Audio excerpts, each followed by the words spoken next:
आऊज़ु बिल्लाहि मिनश शैतानिर रजीम बिस्मिल्लाहिर्रहमानिर्रहीम इय्याका नअबुदु व इय्याका नस्तईन। तमाम व्यूअर्स को सलाम पेश करता हूं। दोस्तों, आज की वीडियो का जो हमारा टॉपिक होगा वो होगा advantages and disadvantages of plastic.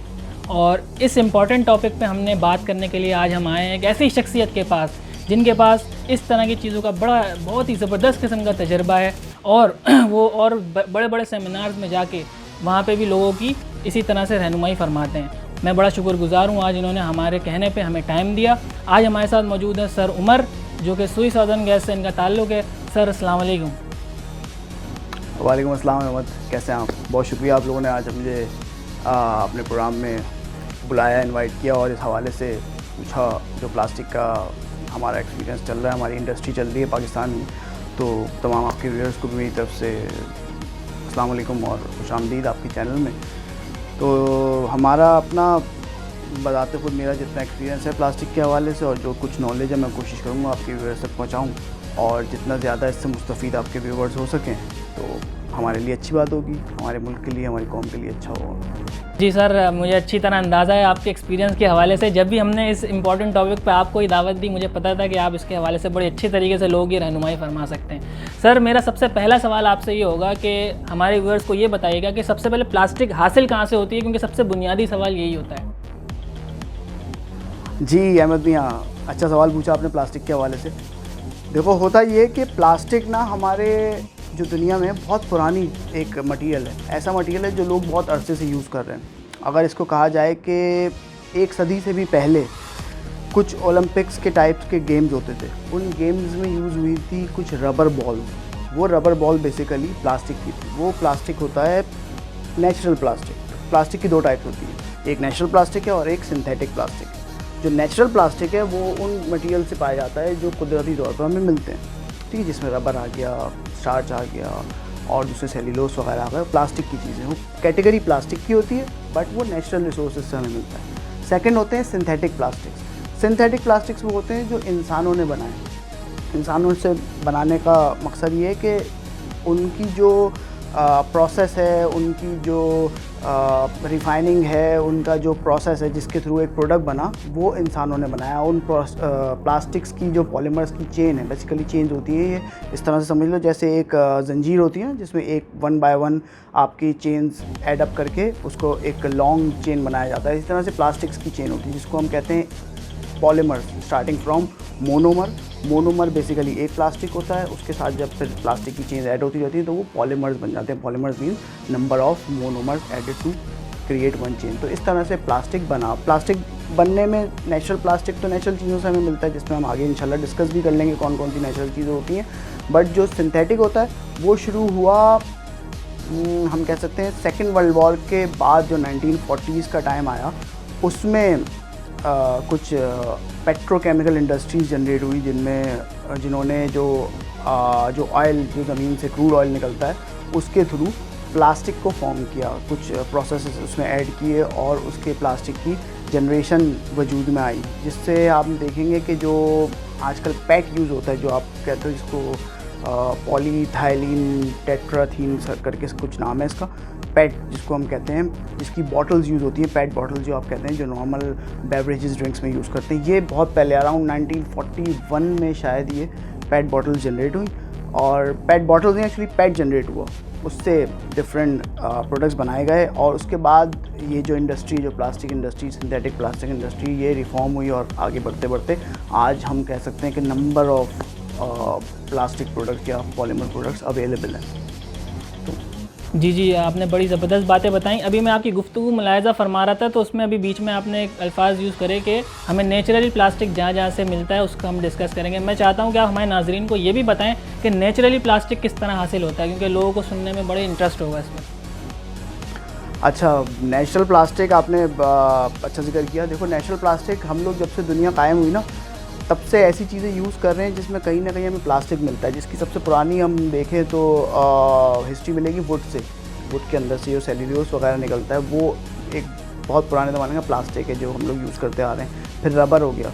Rubber होता है ना, क्योंकि रबर हम बनाते नहीं, रबर आपको नेचुरली मिलता है। आप बनने भी लगा है बट नेचुरली हमें रबर एक नेचुरल प्लास्टिक के तौर पर मिलता था। इसके अलावा डिफरेंट स्टार्क हो गए या फिर जो फाइबर्स होते हैं, जैसे आप कॉर्न फाइबर होते हैं, भुट्टे का, जैसे आपने देखा है भुट्टे के जो फाइबर जहाँ पे वो उगता है वहाँ पर, उसके साथ साथ डिफरेंट और ऐसी जो चीज़ें होती हैं जिनमें सीड्स के फाइबर होते हैं, वो नेचुरल प्लास्टिक के तौर पे यूज़ होते हैं। तो दुनिया जब स्टार्ट हुई तो लोगों ने जो प्लास्टिक यूज़ करना शुरू किया वो नेचुरल प्लास्टिक यूज़ करना शुरू किया। फिर जैसे जैसे प्लास्टिक की डिमांड बढ़ी, जैसे मैंने अभी बताया सेकेंड वर्ल्ड वॉर के बाद एकदम से प्लास्टिक इंडस्ट्री में बूम आया, क्योंकि हर चीज़ मेटल से हमें डिफरेंट चाहिए होती थी। मतलब चाहे वो आपके रेडार इंसुलेशन में ले लो कि रेडार जो है उसकी इंसुलेशन जो है प्लास्टिक की चाहिए ताकि मेटल डिटेक्ट ना हो। इस तरह की और जितनी मेटल से रिलेटेड चीज़ें जिसमें हमें ये चाहिए था कि यार मेटल को एलिमिनेट करके किसी और चीज़ से रिप्लेस करें,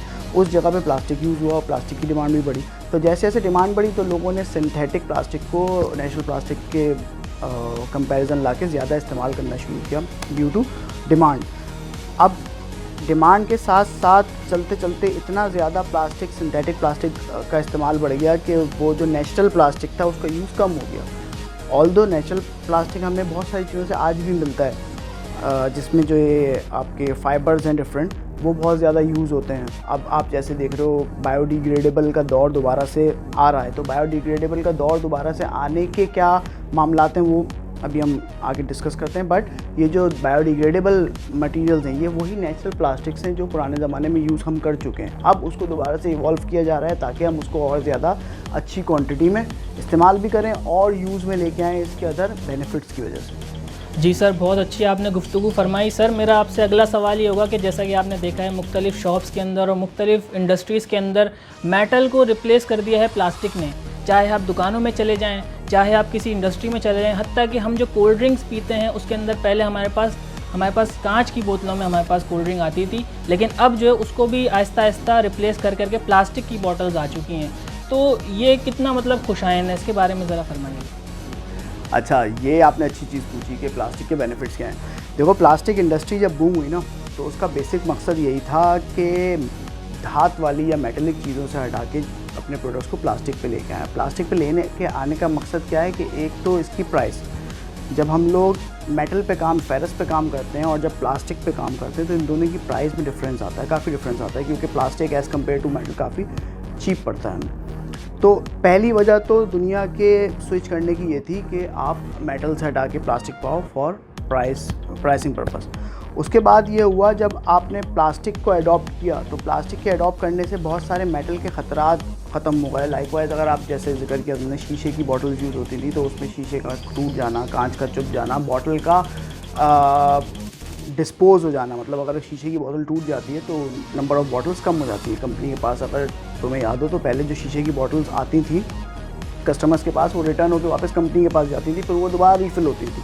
तो रीफिलिंग के दौरान और ये जो पूरा मामला होता था, इसमें जितनी बॉटल्स टूट जाती थी तो वो कंपनी को रीपे करनी पड़ती थी, एक नया बॉटल जनरेट करना पड़ता था, एक ग्लास बॉटल बनाना पड़ता था, तो उसमें उनकी कॉस्ट लगती थी। अब क्योंकि उन्होंने डिस्पोजेबल पेट बॉटल्स बना दी हैं तो वो पेट बॉटल्स क्योंकि डिस्पोजेबल हैं तो लोग यूज़ करके उसको ज़ाया कर देते हैं, डिस्पोज कर देते हैं। कंपनी उसकी जगह नया बॉटल ख़रीद लेती है, नया बॉटल बना लेती है। वो प्राइस कंपैरिजन में उतना नहीं पड़ता जितना वो शीशे की बॉटल का अडॉप्ट करना पड़ता था। तो हुआ यूँ कि प्लास्टिक को अडॉप्ट करने से हमारे पास काफ़ी सारे फ़ायदे आए in terms of price, in terms of adoptability, in terms of usage, के लोगों ने यूज़ किया, यूज़ करके उसको डिस्पोज कर दिया, दैट्स इट। प्लास्टिक की क्वालिटी पे डिपेंड करता है कि वो प्लास्टिक कितना ज़्यादा बेहतर है लोगों के अडॉप्ट करने के लिए। कुछ प्लास्टिक्स ऐसे होते हैं जिनके लोगों की बॉडी पे काफ़ी ज़्यादा नुकसान होते हैं और कुछ प्लास्टिक ऐसे होते हैं जिनके लोगों की बॉडी पे फ़ायदे होते हैं। तो जो पेट यूज़ किया गया, हम बॉटल्स को क्योंकि अभी जिक्र कर देते तो जो पेट यूज़ किया, मैंने आपसे पहले बताया कि 1941 में अराउंड ये पेट का जो सब्सटेंस था, जो मटेरियल था वो बना था। तो जब ये पेट बॉटल में यूज़ किया गया तो एक रेस लगी बेवरेजेस कंपनीज़ की कि कौन सबसे पहले पेट को अडॉप्ट करता है, जिसमें पेप्सी जीत गई, क्योंकि पेप्सी ने एक 100% पेट बॉटल सबसे पहले बनाया दुनिया में। अब वो जब पेट बॉटल बन गया तो एक तरह की सक्सेस थी कंपनीज़ के लिए कि उससे लोगों तक प्लास्टिक को पहुँचाया गया, कंपनी को अपना फ़ायदा हुआ, बॉटल्स की एक्सचेंज में फ़ायदा हुआ। शुरू में इन्होंने सिर्फ छोटी वाली पेट बॉटल्स बनाई जो 500 ml थी, फिर उसके बाद इसको 1 लीटर तक लेके गए और अब जितनी भी बड़ी बॉटल्स और कैंस भी आ रहे हैं वो प्लास्टिक से आ रहे हैं। शीशे को पूरी तरह से इन्होंने रिप्लेस कर दिया प्लास्टिक से। तो उसके अपने डिफरेंट बेनिफिट्स हैं कंपनीज़ को भी और कस्टमर्स को भी कि प्लास्टिक का आप यूज़ करके डिस्पोज कर दो। तो दोस्तों, जैसा कि आप सुन रहे हैं उमर साहब की गुफ्तगू, वो ये फरमा रहे थे कि ये जो प्लास्टिक को अडॉप्ट किया गया है, इसकी वजह ये थी कि कॉस्ट इफ़ेक्टिव होती है, जिसकी वजह से कंपनीज़ जो हैं इस चीज़ के ऊपर ज़्यादा वर्क करती हैं कि कॉस्ट इफ़ेक्टिव चीज़ें उनको मिलें ताकि उनका प्रॉफिट मार्जिन जो है वो इंक्रीज़ हो सके। अच्छा उमर साहब, मैं आपसे अगला सवाल ये करूँगा कि ये जो प्लास्टिक है, इसको अडॉप्ट करने के बाद इसके डिसएडवांटेजेस भी कुछ ना कुछ हैं, तो उसकी ज़रा रहनुमाई फरमाइए। अच्छा, ये तो हमने जो एडवांटेज डिस्कस किए तो ज़ाहिर है अपनी तरफ बहुत अच्छे हैं, क्योंकि कॉस्ट इफेक्टिव भी है और ह्यूमन फ्रेंडली भी है, आसानी से इस्तेमाल हो जाता है, डिस्पोज आसानी से हो जाता है। दैट आर दो आर दी एडवांटेज। अच्छा, इसके बरअक्स जब तक हम लोग नेचुरल प्लास्टिक यूज़ कर रहे थे ना, तो नेचुरल प्लास्टिक से होता है क्योंकि कुदरत की तरफ से चीज़ें मिली हैं, फाइबर जो वेजिटेबल फाइबर है, फ्रूट फाइबर है, कुदरत की तरफ से मिला है, तो उसके उगने के और उसके डिस्पोज ऑफ दुनिया से हो जाने के एक पूरा मैकेनिज़्म है, कुदरती जो मामला है, जो नेचुरल प्लास्टिक। लेकिन जब हमने सिंथेटिक प्लास्टिक बनाया, तो सिंथेटिक प्लास्टिक क्योंकि ह्यूमन ने बनाया, ह्यूमन ने जनरेट किया, ह्यूमन ने प्रोसेस किया, तो ह्यूमन ने उसको अपने बेनिफिट्स के तौर पे तो प्रोसेस करके बना लिया, प्रोडक्ट उससे बना लिया, बट अनफॉर्चुनेटली उसके डिस्पोज ऑफ होने का तरीका नहीं बना सके। तो सबसे बड़ा जो डिसएडवांटेज हमारे सिंथेटिक प्लास्टिक्स में आया, जो पेट बॉटल्स या डिफरेंट तरह की जो पॉलीथीन बैग्स आती हैं, जो शॉपर्स जिसे हम कहते हैं, उनमें आया, वो ये आया कि ये डिस्पोज ऑफ कैसे होंगे। जब दुनिया में प्लास्टिक बहुत सारा भर गया, तो अब इसको दुनिया से ख़त्म कैसे करें। तो दुनिया से ख़त्म करने के लिए इसका वाहिद हल ये बचा कि इसको लैंडफिल कर दें। लैंडफिल से मुराद है कि इसको ज़मीन बोस कर दें, यानी कि ज़मीन में कोई गड्ढा खोदें और वो प्लास्टिक उसमें डंप कर दें, क्योंकि सिंथेटिक प्लास्टिक की जो लाइफ होती है वो थाउजेंड्स ऑफ ईयर्स होती है, वो इतनी आसानी से डिस्पोज नहीं होता दुनिया से। जैसे आजकल जो इक़दाम चल रहे हैं, गवर्नमेंट्स इस पर पाबंदियाँ लगा रही हैं कि बहुत लो क्वालिटी या बहुत लो थिकनेस का आप लोग प्लास्टिक ना यूज़ करें, क्योंकि वो प्लास्टिक आसानी से डिस्पोज नहीं होता। होता ये है, एक तो इनकी लाइफ बहुत ज़्यादा है, प्लास्टिक्स की लाइफ बहुत ज़्यादा है, सिंथेटिक प्लास्टिक की, वो डिस्पोज नहीं होगा। दूसरा ये कि जब लोग इसको डिस्पोज करने के लिए जला देते हैं, लैंडफिल से बचने के लिए प्लास्टिक्स को जला देते हैं, तो इनकी जो मॉलिक्यूल्स निकलते हैं वो ह्यूमन बॉडी के लिए बहुत ज़्यादा इंजीरियस होते हैं, वो आपके लंग्स में जाते हैं, लंग्स को अफेक्ट करते हैं और आगे जाके आपके लिए कार्सिनोजेनिक यानी कैंसर प्रोड्यूसिंग एजेंट्स का काम करते हैं। तो मसला दोनों तरह से आता है। एक तो ये कि आपको प्लास्टिक को डिस्पोज कैसे करना है, या तो लैंडफिल करते रहो, प्लास्टिक भरते रहो ज़मीनों में, उससे प्लास्टिक को अपने पास से हटा दोगे, लेकिन दुनिया से उस वक्त वो ख़त्म नहीं होगा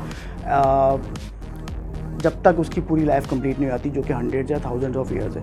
लेकिन अगर उसके अगेंस्ट आप उसको जला के ख़त्म करना चाहो, बर्न करना चाहो, तो भी वो आपके लिए ह्यूमन हेल्थ के लिए बेनिफिशियल नहीं आता, डिजास्टेरियस हो जाता है, क्योंकि आपको वो जब जल जाता है तो उसके मॉलिक्यूल कार्सिनोजेनिक्स हो जाते हैं। तो इसी वजह से अब जो गवर्नमेंट्स कहती हैं कि आप लो क्वालिटी या थिन प्लास्टिक बैग ना यूज़ करो, उसका मेन रीज़न यही होता है कि वो जो लो और थिन प्लास्टिक बैग हैं, जब वो डिस्पोज करने के लिए जलाए जाएंगे या इस तरह से उनके साथ कोई हाई टेम्परेचर पर उनका फ्लैश पॉइंट आ जाएगा, तो वो फ्लैश पॉइंट आपके लिए कार्सिनोजेनिक प्रूफ हो सकता है अल्टीमेटली।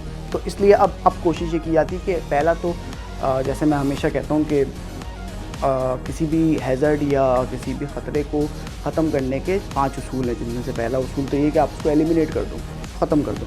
तो पहला प्लास्टिक बैग से बचने के लिए भी यही उसूल है कि आप उसको ख़त्म कर दो, यूजेज उसकी ख़त्म कर दो, प्लास्टिक्स की यूजेज ख़त्म कर दो। जैसे हमारी गवर्नमेंट ऑफ पाकिस्तान भी कह रही है कि आप प्लास्टिक बैग को रिप्लेस करो किसी और बायोडिग्रेडेबल बैग से। तो पहला तो ये आपका तरीका है, आप उसको एलिमिनेट कर दो। दूसरा चीज़ ये आप उसकी सब्स्टिट्यूशन लेके आओ। सब्स्टिट्यूशन से मेरी मुराद है कि सिंथेटिक प्लास्टिक्स की जगह जो बायोडिग्रेडेबल प्लास्टिक्स हैं या जो नेचुरल प्लास्टिक्स हैं, जिनके डिस्पोज ऑफ होने का तरीका कुदरत ने हमें दिया है, वो यूज़ करो और इन प्लास्टिक्स बैग को सब्स्टिट्यूट कर दो। सब्स्टिट्यूट भी नहीं हो सकता तो फिर इस पर थर्ड इंजीनियरिंग कंट्रोल लगाया जाए। इंजीनियरिंग कंट्रोल से मेरा स्पेसिफ़िकली मुराद है कि इसमें इस तरह की इंजीनियरिंग की जाए, एडिशन की जाए, जैसे DWO या D2O जो आजकल आया है, जो ऐड करते हैं हम नॉर्मल प्लास्टिक्स में to create its biodegradability, to strengthen its biodegradability, वो चीज़ यूज़ की जाए। इस पर एक इंजीनियरिंग कंट्रोल लगाया जाए ताकि आपके प्लास्टिक बेहतर हो जाएँ। अगर ये तीसरा कंट्रोल भी नहीं हो सकता तो चौथी तरह आप उसमें एडमिनिस्ट्रेटिव कंट्रोल लगाओ। एडमिनिस्ट्रेटिव कंट्रोल इज़ समथिंग कि आप पाबंदी लगाओ कि कितने लोग कितना प्लास्टिक कितनी दिन में यूज़ कर सकते हैं, प्लास्टिक इस क्वालिटी का यूज़ कर सकते हैं, जैसे D2W वाला प्लास्टिक यूज़ कर सकते हैं, नॉर्मल प्लास्टिक नहीं यूज़ करते। These are the administrative control. लोगों को पाबंद करो, लोगों की ट्रेनिंग करो, उनको बताओ कि यार ये आपके लिए हेल्थ बेनिफिशियल है, ये आपके लिए बेनिफिशियल नहीं है। इस तरह से लोगों को पता चलेगा, उनकी अवेयरनेस क्रिएट होगी क्या प्लास्टिक जो हम यूज़ कर रहे हैं, although it is very easy to handle, easy to use and dispose, but ultimately वो आपके लिए हेल्थ बेनिफिशियल नहीं है। तो लोगों की अवेयरनेस जितनी बढ़ेगी, लोग उससे उतना मोहतात रहने की कोशिश करेंगे। तो ये कुछ तरीके जो आप नॉर्मल प्लास्टिक और ज़िंदगी में जहाँ भी आप लोगों को हैज़र्ड दिखें उनको ख़त्म करने के लिए, कम करने के लिए लगा सकते हैं। तो ये उसके डिसएडवांटेज हम आप ले सकते हैं। जी बिल्कुल सही कह रहे हैं। हमारे साथ सर उमर मौजूद हैं जो कि हमारी रहनुमाई फरमा रहे हैं प्लास्टिक से रिलेटेड। इस वक्त इन्होंने आपको तमाम डिसएडवांटेजेस बताए जो कि इंसान की और इन्वायरमेंट की हेल्थ पे बहुत ज़्यादा इफ़ेक्ट करती हैं चीज़ें, इन्होंने सारी चीज़ें बताई। अच्छा, मेरा अगला सवाल आपसे ये होगा कि प्लास्टिक, जैसे कि आपको पता है कि प्लास्टिक के शॉपर्स यूज़ हो रहे हैं हमारे आम ज़िंदगी के अंदर, लोग जो है डिस्पोजेबल कप्स आ गए हैं जिसमें जो है टी ले रहे हैं लोग, और इसी तरीके से प्लास्टिक में तमाम इस तरह की चीज़ें लिफ्ट हो रही हैं जो कि गर्म चीज़ें, जिसको मैं कहूँगा गर्म अल्फाज इस्तेमाल करूँगा, उसके लिए थोड़ी सी रहनुमाई फरमाइएगा कि वो कितनी ज़्यादा ख़तरनाक है हमारी ह्यूमन हेल्थ के लिए। जी, ये आपने अच्छी चीज़ पूछी कि लोग जो खाना वगैरह यूज़ कर रहे होते हैं, गर्म करते हैं प्लास्टिक में, और प्लास्टिक में खाना भी पसंद करते हैं। ज़ाहिर है उसका एक रीज़न तो ये होता है कि लोगों के लिए आसानी होती है, प्लास्टिक के किसी भी कप में चाय पी लेना या प्लास्टिक के बोल में खाना गर्म करके खा लेना आसान होता है। लेकिन अच्छा हुआ कि ये पूछा, क्योंकि ये चीज़ बहुत ज़्यादा इम्पॉर्टेंट है लोगों के जानने के लिए कि प्लास्टिक में जब भी कोई आप चीज़ बॉयल या गर्म करते हो तो उसका एक फ्लैश पॉइंट होता है प्लास्टिक का, जिस पे आके उसके मॉलिक्यूल ब्रेक हो जाते हैं। जब वो ब्रेक हो जाते हैं तो उनके जो मॉलिक्यूल्स ब्रेक हो गए हैं वो हवा में डिस्पोज होके आपके बॉडी में जाते हैं, लंग्स तक जाते हैं। और यानी आप उसमें कोई चीज़ पीते हो या कोई चाय आप प्लास्टिक के कप में पीते हो या खाना या प्लास्टिक के बोल में गर्म खाते हो, तो वो मॉलिक्यूल उसके खाने के साथ आपकी बॉडी के अंदर जाते हैं। जब वो मॉलिक्यूल्स बॉडी के अंदर जाते हैं तो वो आपकी बॉडी को नुकसान पहुंचाते हैं। वही जैसे मैंने अभी आपको बताया कि वो आपके लिए अल्टीमेटली कार्सिनोजेनिक प्रूव हो जाते हैं। जैसे आप बचपन में सुनते आ रहे थे या जो हमारे बुज़ुर्ग कहते आ रहे थे कि खाना हमेशा कांच के बर्तन में या मेटल के बर्तन में खाया जाए, तो वो चीज़ साइंटिफिकली हम लोग अप्रूव करते हैं। इसी तरह से कि जब चीज़ें आप खाना, खुसूसी तौर पे खाने से मुराद है कि कोई भी फूड या ड्रिंक्स, चाय वगैरह या कॉफ़ी वगैरह, जब आप कांच के या किसी मेटल के बर्तन में लेते हो ना, तो आपके लिए वो इंजीरियस नहीं होता। कांच आपके लिए, कांच में कुछ खाना इंजीरियस नहीं होता। कांच की प्लेट में, कांच के बोल में कुछ खाना इंजीरियस नहीं होता। जैसा खाना बना है वैसे ही आपके बॉडी में जाएगा। सेकेंडली, पुराने ज़मानों में मेटल यूज़ होता था, पीतल के बर्तन यूज़ होते थे, उस पर कलई कराई जाती थी, आई थिंक कॉपर की या जिंक की। वो आपके लिए बेनिफिशियल हो जाता था कि उसके थ्रू वो जो मेटल्स हैं वो आपकी बॉडी के अंदर जाते थे और आपकी बॉडी को नरिश करते थे, आपकी स्किन को नरिश करती थी वो मेटल्स, उसकी जो कलई कराई जाती थी। जब ये चीज़ें प्लास्टिक से रिप्लेस हुई तो प्लास्टिक के जो अपने डिसएडवांटेजेस हैं, जो उसके मॉलिक्यूल्स हैं, वो आपकी बॉडी के अंदर जाने लगे। जब वो आपकी बॉडी में जाने लगे तो वो आपको बजाय उस खाने की अफादियत देने के, उस खाने को आपके लिए एक स्लो पॉइजन बनाना शुरू हुआ। तो मेरी आपके व्यूअर्स से और आप लोगों से तहे दिल से गुजारिश है कि प्लास्टिक की चीज़ों में हॉट बेवरेजेस या गर्म खाना खाना एलिमिनेट कर दो, बिल्कुल छोड़ दो। अगर नहीं छोड़ोगे तो आप अपनी हेल्थ के साथ ज़्यादती करोगे। आपको कॉफ़ी, चाय या कोई गर्म मशरूब या कोई गर्म खाना खाना है तो वो आप मेटल या ग्लास में या फिर जो कहते हैं हम टम्बलर, शीशे के बर्तन में आप वो सर्व करो। अगर आपको कोई कोल्ड बेवरेज लेनी है, कोई ठंडी कोल्ड ड्रिंक पीनी है, तो वो आप प्लास्टिक में ले सकते हो, क्योंकि उसका बॉइलिंग पॉइंट प्लास्टिक के फ्लैश पॉइंट को मीट नहीं करेगा। ठीक है, तो कोशिश ये की जाए कि जितना ज़्यादा प्लास्टिक यूजेज हाई टेम्परेचर्स पे कम कर सको कम कर दो। खाना प्लास्टिक की चीज़ों में, प्लास्टिक के बोल्स में निकालने से बेहतर है कांच के बोल्स में या मेटल के बोल्स में निकाल के आप लोग यूज़ करें। उसमें ज़्यादा देर तक शायद वो चीज़ गर्म भी रहती है और आपके हेल्थ के लिए, आपकी बॉडी के लिए फ़ायदेमंद भी होगी। जी बिल्कुल सही कह रहे हैं। तो नाज़रीन, आपने सर उमर की गुफ्तगू सुनी और मुझे उम्मीद है कि आप इस गुफ्तगू को सुनने के बाद बहुत सारी ऐसी थ्योरीज थी आप लोगों की जो आप लोगों को नहीं पता थी, आप लोगों को काफ़ी चीज़ें आपको सीखने को मिली होंगी प्लास्टिक के हवाले से। तो जिस तरह की सर उमर ने आप लोगों से अपील की है प्लास्टिक के बर्तन में खाना खाना और इस तरह की कॉफ़ी या चाय इस तरह पीना, तो आप लोग इसको बिल्कुल से एलिमिनेट करें, क्योंकि अगर आप इसको एलिमिनेट नहीं करेंगे तो ये आपकी सेहत के लिए बहुत ज़्यादा ख़तरनाक साबित हो सकती है। इससे जैसा कि सर ने बताया कि आपको कैंसर का भी आपको ख़तरा हो सकता है। तो मैं सर उमर का बहुत बहुत शुक्रगुजार हूँ कि वो हमारे कहने पे इस प्रोग्राम में आए। अच्छा, बहुत शुक्रिया आपका अहमद, आपने मुझे इनवाइट किया अपने प्रोग्राम पे, अपने चैनल पे, और मुझसे इस हवाले से आपने पूछा इस सब्जेक्ट के बारे में। ऑल्दो कि ये सब्जेक्ट हमारे आम ज़िंदगी में लोगों को बहुत ज़्यादा लोगों से वाबस्तगी भी होती है और लोगों को इसकी फ़ायदे और नुकसान के बारे में अवेयर होना चाहिए। और ये अच्छी बात है कि आपके चैनल के थ्रू लोगों तक ये चीज़ पहुँचेगी। मैं आपका शुक्रगुज़ार हूँ इसमें कि आपने मुझसे इसमें कुछ राय लेना मुनासिब समझा, और आगे भी आपको इसमें कोई बात पूछनी हो, कोई चीज़ हो, या मेरी तरफ से कोई इनपुट हो सके आपके लिए, आपके चैनल के लिए, आपके व्यूअर्स के लिए ख़ास तौर पे, तो बिल्कुल आप मुझसे रहनुमाई और इसमें मशवरा ले सकते हैं। और कोई भी चीज़ हो तो मुझसे पूछना। बहुत शुक्रिया आपने बुलाया। Thank you. नहीं सर, बहुत बहुत शुक्रिया, आपने जिस तरह के अल्फाज हमारे लिए इस्तेमाल करे तो मैं आपका शुक्रगुज़ार हूँ। कीमती वक्त में से आपने हमें अपना टाइम दिया और हमारे व्यूअर्स की जिस तरह आपने रहनुमाई फरमाई है, मैं नहीं समझता कि इतनी अच्छे अंदाज में कोई इनकी रहनुमाई प्लास्टिक के हवाले से कर सकता था। तो दोस्तों, इसी के साथ हमारी वीडियो का अख्तिताम होता है। अगर आपको हमारी वीडियो पसंद आई हो तो हमारे चैनल को सब्सक्राइब करें और हमारी इस वीडियो को लाइक करें और शेयर करें, और कमेंट ज़रूर करिएगा और अपनी राय से हमें आगाह करिएगा, ताकि हमें पता चल सके कि आप लोग इससे रिलेटेड क्या आप लोगों की क्यूरीज़ है और आप लोगों ने क्या हमारी वीडियो से सीखा है। तो दोस्तों, इसी के साथ मुझे इजाज़त दीजिए। अल्लाह।